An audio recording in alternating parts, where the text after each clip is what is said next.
Hey y'all, Chris from American Warrior Forge here. So today I'm going to do a quick video on how I electro-etch my Touchmark. I don't always electro-etch, sometimes I hot stamp, mostly for brute to forge stuff or my blacksmithing items like grill forks, stuff like that. But on Damascus blades or any kind of a blade that's going to have like a nice satin finish or anything like that, I always electro-etch. The reason is because in the past I would still hot stamp it, and then sometimes I would grind through it or grind part way through it, and then it's really hard to get it to even out. And so I'm going to show you the process I use. I don't have an electro-etching machine. It's a cheaper option. It is limited in some aspects. You can't mark, meaning you can't make the mark darker. It's just going to be whatever the color of the finish is. But it still looks great. It's easy, it's quick, and it's cheap. So I'm going to show you that process. So let's go ahead and get into it. Thanks, guys. All right, y'all. So this is basically my setup. So I've got this Syntec portable power pack car jump start pack that I got from Harbor Freight. That's what I use as the source of my electricity. I then have these alligator clips that I use just to make it a little more manageable. Some Q-tips, obviously the item that you're going to be etching. Some sort of resist. In my case, I use vinyl stencils, so that's how it comes packaged.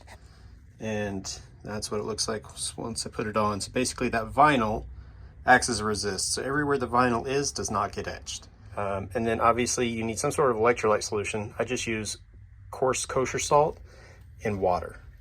Okay, so that's that. And then some sandpaper. In this case, I've got 800 grit and Dasso Rhino wet. It's great stuff. So that's what I use. The reason I've got the 800 grit is because that's what I've hand sanded this blade to. So I always take it to the final finish before I etch. That way I don't end up hand sanding through some of the etch and messing it up. And then I'll just go over it with this a little bit after we etch to clean it up and make it look uniform. So that's the setup. Electric source, battery pack, alligator clips, some Q-tips, vinyl resist, kosher salt and water, sandpaper, and the item you're going to be etching. All right, so first thing I'm going to do, I like to flip these clips around and just put them right side up. I'm going to put my red alligator clip inside the red lead, and then I'm going to take that red alligator clip and I'm going to clamp it to the steel that I'm going to be etching. And then you're going to take my black alligator clip, clamp that to my black or negative lead on the battery pack, and the battery pack is turned off at this point. Okay, now that I've got that done, I've already got my vinyl resist stencil on here, and I've already got some kosher salt mixed up in my water. So I'm going to take this Q-tip and just stir it around in there, and then I'm going to clamp that into the alligator clip, the black alligator clip. And now I'm going to turn on my power, and I'm going to start dabbing a couple seconds at a time everywhere that I want etched within that stencil. I'm going to zoom in so you can see a little better. All right, so like I said, I'm just going to dab, I'm going to press and hold for just a second or two, and then I'm going to keep moving around, making sure to try to uniformly follow my Touchmark pattern and make contact in each location.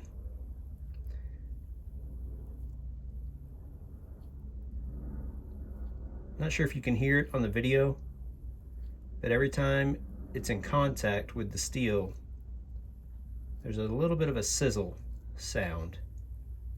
You'll also notice that the electrolyte solution coming off of the Q-tip is turning kind of a dirty color. Q-tip's going kind of greenish black on the end. All of that tells me that we are etching. And I'm just going to keep doing this.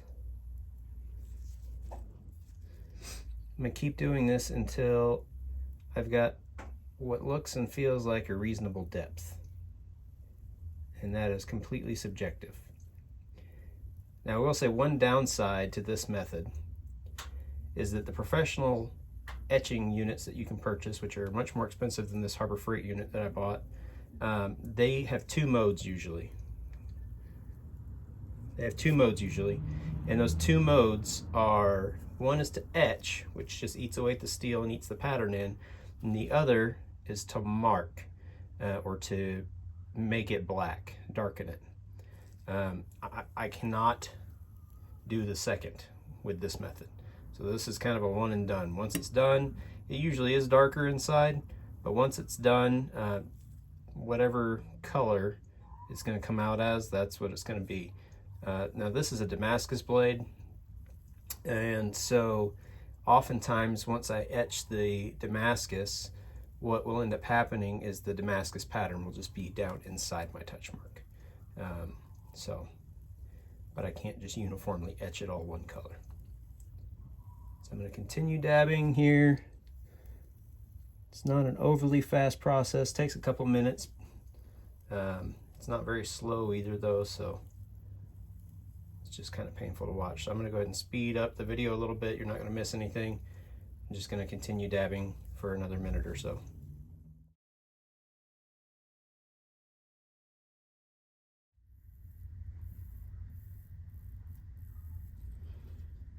Every once in a while I'll just clean up the excess with the other side of the Q-tip so I can see, and that looks pretty good. So I think that's what we'll go with. So I'm going to go ahead and take this out, turn my power off on my unit. Now I can unclip this alligator clip. And this, you can kind of see the depth. I can get this to focus. There we go.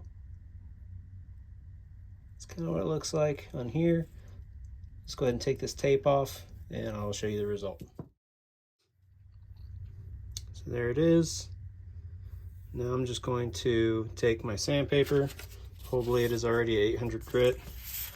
I'm just going to lightly go over that area in case there's any marks left behind. And there we go. That's what it looks like. So again, super easy process. Not hard to get into. You can always upgrade, but that works.